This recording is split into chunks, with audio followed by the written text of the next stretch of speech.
دا شهید شهید وطن دا یتیم یتیم ملت خدایا ته پر مهربان شي ته یو ساتي عزت دا شهید شهید وطن دا یتیم یتیم ملت خدایا ته پر مهربان شي ته یو ساتي عزت خدایا ستاد بندگان دا بے وسا افغانان خدایا ستاد بندگان دا بے وسا افغانان بیلتای بل څوک نشته چې پرې وکړي شفقت خدایا ته پرې مهربان شي ته یې وساتي عزت دا شهید شهید وطن دا یتیم یتیم ملت خدایا ته پرې مهربان شي ته یې وساتي عزت دا شهید شهید وطن دا یتیم یتیم ملت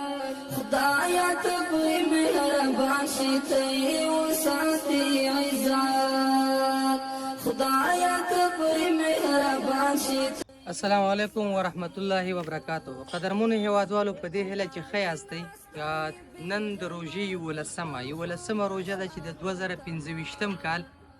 د مارچ د 11 سره سمون خوري. قدرمنو هیوادوالو د تیر په څیر مو یو ځلې بیا په کونړ ولایت کې 115 کورنیو ته د خوراکي موادو بندوبست کړی دی. البته مونږ کوشش کړی دی په دغه کورنیو کې چې داسې کورنۍ مو انتخاب کړي دي چې ستاسو هغه حق صحیح اصلي حقدار ته ورسیږي. په دې کې یتیم دي، بېوزله دي، کونډې دي او همدارنګه د کور سرپرستان ډېر غریب خلک دي چې د کور سرپرستي کوي، حتی معیوبین دي په دې کې. قدرمنو هیوادوالو د ریوایب افغانستان او همدارنګه د 7 هیونز په همکارۍ باندې موږ دغه مرسته همدغه کونړ ولایت کې 115 کورنیو ته کړې ده. هیوادوالو په دغه مرسته کې تاسو ته معلومیږي چې د یو کور مکمل خوراکي توکي موجود دي چې د کور څومره ضرورت دی چې په دغه کې وړه دي، وریجې دي او همدارنګه غوړي دي. تاسو ګورئ هیوادوالو په دغه کې بوره، دال، لوبیا، نخود، همدارنګه شین چې تور چې همدارنګه تر تبلو پورې تر مالګې پورې په دې کې موجود دي چې دغه د یو کورنۍ لپاره د همدې روژې د یوې میاشتې کفایت کوي انشاءالله. مسرسي ارمانونه په نصیب مکړه وروري په نصیب مکړه وحدت خدایا ته پرې مهربان دا شهید شهید وطن. قدرمنو دوستانو په دغه مرسته کې چې مونږ کړې ده ټول مونږ کوشش کړې ده چې ډېر زیات مستحق خلک انتخاب کړو لکه واخله د دې خور غوندې ټولې کونډې دي او یا داسې دي چې بې سرپرسته دي هیڅوک نه لري او یا داسې دي چې د کور هغه سرپرستان او خاوندان په داسې حالت دي چې یا نشیان دي او یا د وجود یو څه برخه کار نه کوي، د کار روزګار نه لري. یعنې همدغه خور ده. خورجانې مرسته خو در سره انشاءالله وشوله. دغه ژوند زندګي دې څنګه روانه ده؟ ژوند دې څنګه تېرېږي؟ ژوند زندګي م بس دغه شان روانه ده. که چا راکړله موږ زما ماشومان یې خوري، که چا رانکړله بس د الله دربار ته ناست یو، که په ولږه یو که په تنده یې بس ژوند یې تېروو یا بس د بل لاس ته ناست یو. په خپل وس کې هېڅ هم نشته دی. خاوند دې ژوندی دی؟ خاوند مې ژوندی دی خو زخمي دی. دا ورمېږې هم کار نه کوي، دا لاس یې په دې ځای کې کار شوی، دا خپې دې ځای کې کار شوی، دا جام یې خرابه شوې ده، کار نه کوي. دا شهید شهید وطن دا یتیم یتیم ملت خدایا ته پرې مهربان. او هغې نه مرګ نه وروسته مې لور وشول، هغې په وړه کې سیري دي، هغه مریضه ده، همیشه په هسپتال کې او 2 بچي دي، ځینې اکسیډنټ وکړو، خپې ماته شوې ده، 3 میاشتې راته هغه په کوټه کې او ډېرونه هم چې دي هغه هم داسې وصل کېږي او ډېرونه مې لګي او بله ورځ مې زموږ په دغه شیان خان جماعت کې شیان ایسته په ناره روژه شو. بیګا تاسو په ناره روژه شوي؟ بل بیګا بل بیګا په ناره روژه شوي؟ بیا ایسته په ناره ټولاړه روژه شو. زما بیا چاته څه نه وایي، الله ته سوال کوئ، الله بیا بیا هم په روژه ماتي کې څه وخوړل خورې؟ بیا روژه ماته کې یعنې یو او بل ګاونډ نه یو بل چرړ په هغې بیا روژه ماته کړه؟ بیا هغې باندې روژه ماته کړه.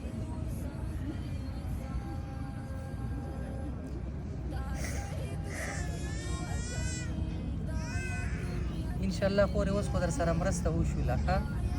نو چې نه د خاوند د کار روزګار دی پلار کورنۍ د سره مرسته کوي د سرپرستي هم څوک کوي دغه د کور چارم څنګه روانه ده خور لار کورنۍ مې ځان له د خدای تعالی غریبه ده که د هغې وس کېدلی زه به هېڅ چاته هم نه یم مجبوره ځکه زما یو ورور دی لیونی دی بل دی د زړه تکلیف یې دی زړه ټیسوری دی بل دی ملای ماته ده بېګا پیشنمي کې د څه شی خوړې روژه دې پې څه نیولې حقیقت به راته وایې روژه ده زه ایندا ماشوم مې خواته ناست زه دا 3 ساره کېږي زه چربانګې نه کوم زه په ناره چربانګې را کوم زه نه 3 ساره کېږي تا 3 ساره زه چربانګې نه کوم ځان داسې پاڅېږم او ماښام کې خواتم چا پوستکي د الوګانو د ښکلي ما هغه پاخه کړه روژه ماتې ما هغې سبانجین او الوګانو پوستکي ما هغه پاخه کړه ما ماشومان ورته راوښلي په دې باندې د خپل ژوند زندګي تېرې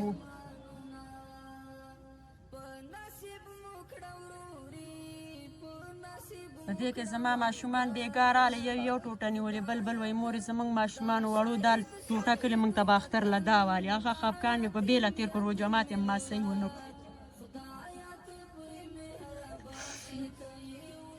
زه خو انشاءالله دوستانو ته د غږ رسه اوس خو در سره مرسته وشوله انشاءالله روژې دپاره د امدا کفایت کوي خور انشاءالله ښه هر چا چې دغه مرسته کړې دا مرسته چر چا کړې دې په بدله کې دې ولا الله خیر ورکړي هغه دنیا کې دې ورته دا ښه الله په کار کړي او موږ ته ډېر خوشحاله یو خو الله دې وس او توفیق ورکړي چې داسې مرستې زموږ سره میاشت په میاشت وشي او زموږ د الله څخه شي د سوال نه خلاص شو د یو او د بل د کورونو نه پاس کېږو قدرمنو هیوادوالو دغه یو ورور تاسو ګورئ چې دا په غوږونو باندې کوڼ دی څه نه اوري وروره کور سرپرست دی که نه سرپرست دی د کور کور کې کار مار دی څوک شته د کار په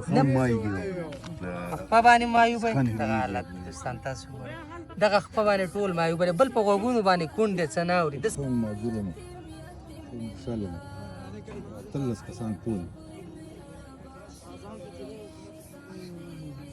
هیڅ سفر ما نشته لا انا ما اسوي عمل اليوم في رقم خلصان المريض كل بيرسونال ما ترى هذا ما بيريش انت كل مره تشارك كلي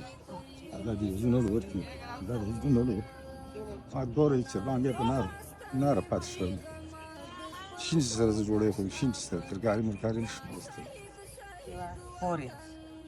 د ژوند زندګي څنګه روانه ده دغه روژه م څنګه تېرېږي دا وروره څه به ته ووایم یو خو خپل کور نه لرو بل 4 لورګانې یو زوی لرم او داسې وخت راباندې راشي ناره ناوره خو دا څه کوي چې باران ورېدو خلک رال د کور نه رالکولو دغه د ځان پام خاوند یې پاتې شوی دی مړ دی یوه لور مې دا کینسل ده اینې وچېږي میاشت په میاشت هم وس نه لرو چې ولاړېږو اوس پرون نه پنډي که هسپتال نه بغولې پرته د 2 روپۍ وس نه لرو اوس یې هغه عملیات ته نه نسته هغې عملیات ته نسته دلته راغلی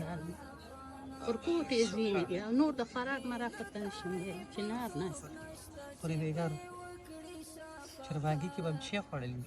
چربانګي کې مرابه ګاونډیان راکړو او وخت سم ډوډۍ خوړلې وریجې شم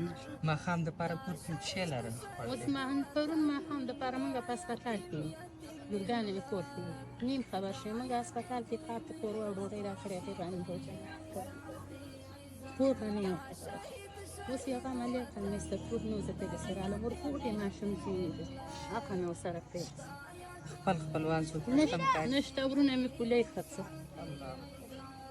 دونه بېوه په کلي کې هم نشته پاره واره دي په قندار او په ایران دي په پولۍ خرڅ غټ غټ کورونه ورونه مرونه غریبان او په خپله راباندې د بېوسۍ او د عاجزۍ نه ختمه ده چې دا مریض راته نه وي هم د دې کور به په سوال باندې څه کول تنوالو یادونه مخکې مونږ وکړله دغه درېیمه مورکۍ ده چې مونږ ورسره خبرې کوو درېیمه کونډه ده ډېرو سره خبرې کوو همدغه حالات دي وطنوالو باور په رب وکړئ خلک به نهاره روژې ماښامي لپاره کور کې شی نه لري داسې څوک نشته دی چې دوی سره مرسته وکړي په خپلو خپلوانو قدرمنو هېوادوالو د دغسې خویندو میندو په دوامداره ډول لاسنیوی پکار دی تر څو موږ او تاسو د دوی سره د رمضان په دې مبارکه میاشت کې د ده نه په غیر په نورو میاشتو کې مرستې وکړو قدرمنو هېوادوالو الله تعالی دې ستاسو صدقې په خپل دربار کې قبول او منظور کړي هېوادوالو د هېواد د روان حالت او وضعیت نه خبرې وایي چې خلک په څه رقم اقتصادي حالت کې ژوند تېروي زموږ او ستاسو کونډې خویندې میندې په څه رقم حالت کې روژه نیسي او په څه شي باندې ماتوي د هیواد په داخل کې او بهر کې په شتمنو هیوادوالو بیا هم غږ کوو چې د دغې خپلو خویندو میندو د دغې خپلو ورونو چې په دغسې حالت کې دي چې یتیمانان دي بېوزله دي په دوامداره ډول لاسنیوی وکړي او بار بار د دوی سره هم دغسې مرستې خپلې جاري وساتئ. ډېره زیاته مننه. چې مو سر شي ارمانونه په نصیب مو کړه وروري په نصیب مو کړه وحدت خدایه ته